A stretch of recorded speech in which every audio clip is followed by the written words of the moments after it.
Dear viewers and students, Assalamu alaikum. Hope that you are well.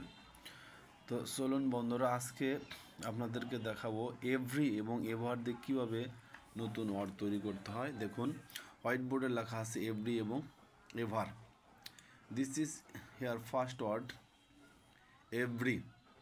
Every অর্থ হচ্ছে প্রত্যেকে বা প্রতি। এর অ্যানাদার ওয়ার্ড হচ্ছে ইস।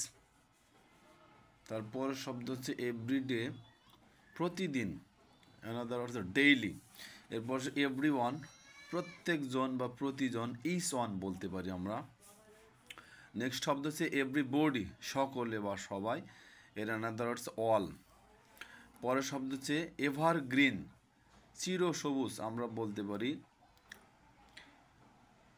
এভারগ্রিনের ইউনিভার্সাল নেচার বা ইউনিভার্সাল গ্রিনও বলতে পারি।